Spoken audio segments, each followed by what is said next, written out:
Well, fine. Good morning, everyone. This is Patricia, and I'm traveling for history. Today, I'm at the Lake Champlain Maritime Museum, and well, we're going to see what's here to see. Now, the side of this building, and I understand I don't know what any of these buildings or vessels are, but let's see. This has a sign that reads, quote, "There is nothing, absolutely nothing, half so much worth doing as simply messing about in boats," unquote. That's from Kenneth Graham, The Wind in the Willows, 1908. Right on that sign right there. Let me, there you go. A close-up. All right. We'll just take a walk around here. I should mention also that the weather today, whew, it's already 80-something, and the humidity is very high as well. To say it's kind of brutal out here would be an understatement, but what I do for you.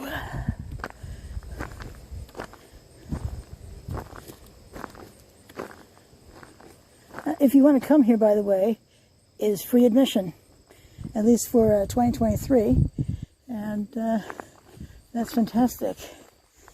All right, so what are these things here? Let me back up a little bit to get the whole thing in the shot. These, let's see, what does this sign say? Set sails. The wooden rope you see here is the rigging for the Philadelphia II, the arrangement of masts, sails, and lines that allow the boat to sail. As in the 18th century, the rig requires regular maintenance to stay operational and sturdy in the face of the elements. Museum staff and volunteers will be tarring, mending, and painting as we get Philadelphia II ship-shape again. Use the diagram to the right to better understand what the rigging looks like when it is set up and names of some of the key parts. All right, well, y'all can do that on your own. You can enlarge the photo if you like. You can pause the video and all that good stuff. But let's take a closer look at all these parts, shall we? Now, these things would be to tie off the ropes. You likely knew that, but being the pedantic soul I am, I thought I would tell you.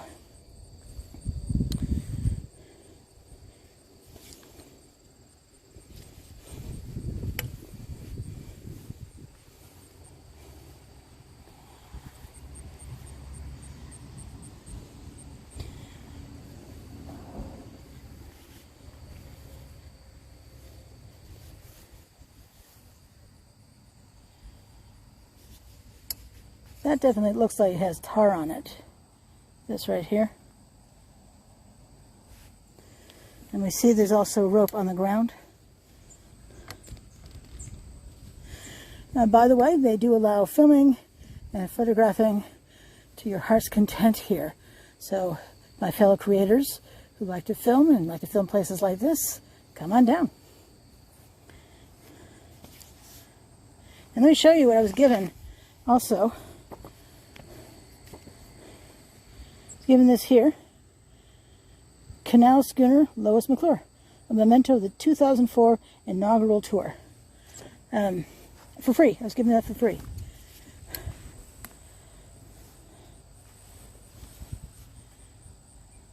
I'd like to thank the person at the desk who gave that to me.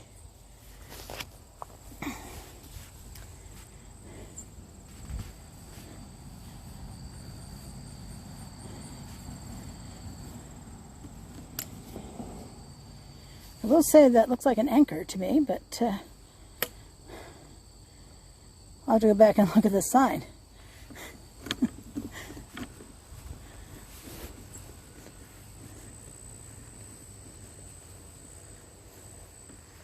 I understand there are students on site today working on boats in the boat shed. So,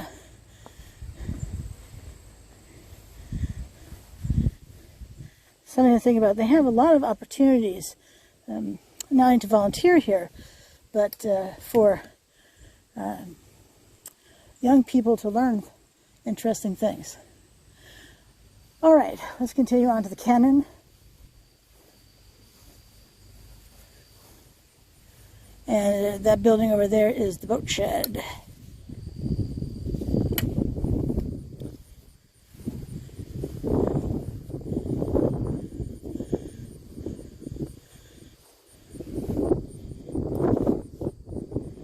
I wouldn't want to be staring down the barrel of one of those things. Don't know about you, but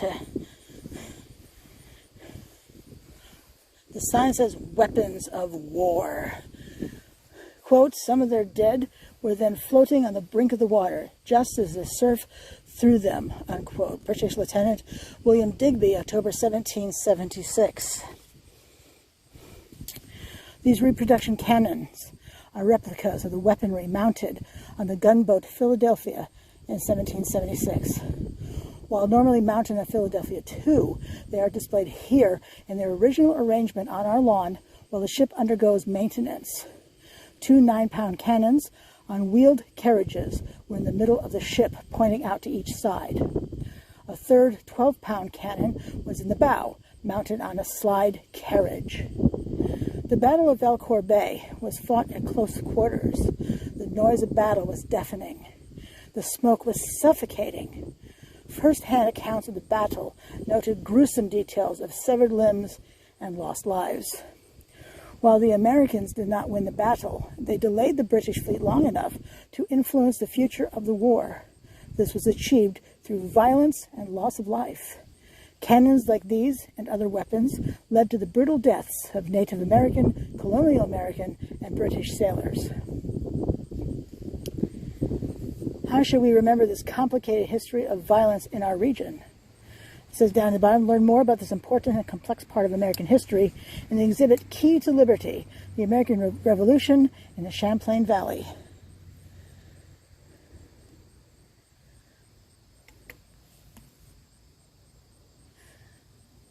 It was a battle.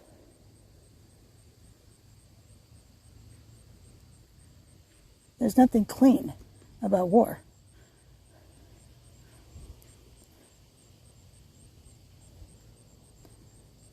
And by definition, it's violent. There will be severed limbs, loss of life, and plenty of gruesome details.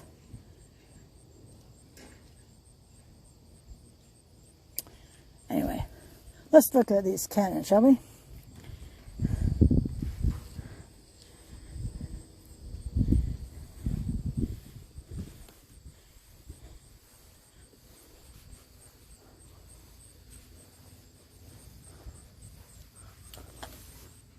I don't know about you, but I love to look down the barrel of one of these things.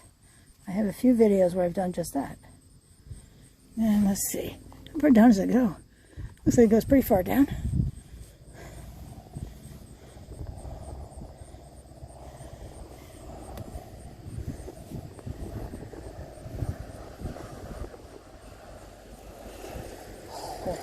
Oh. There must be an airport nearby. Holy cow.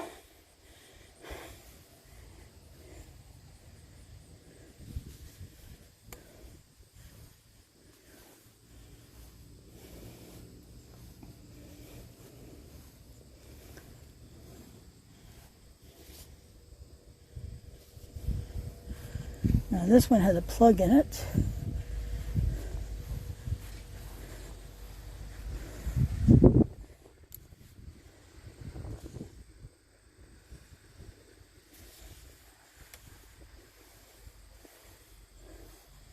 And that is the plug.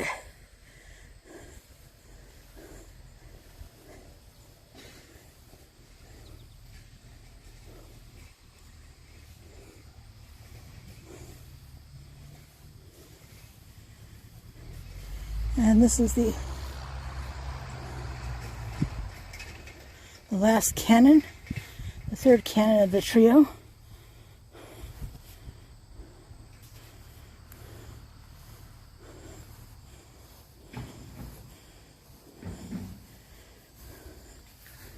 Also has a plug.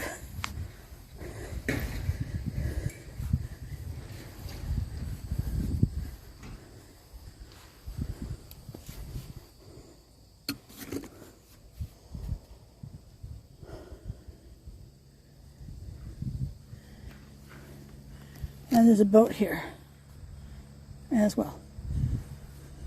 There's the Key of Liberty. Let's go inside where it's air conditioned and see what this exhibit has to say, which I'll do in my next video. So, thanks so much for watching. This is Patricia, and I'm traveling for history. Until I see you again, have a great day. Bye now.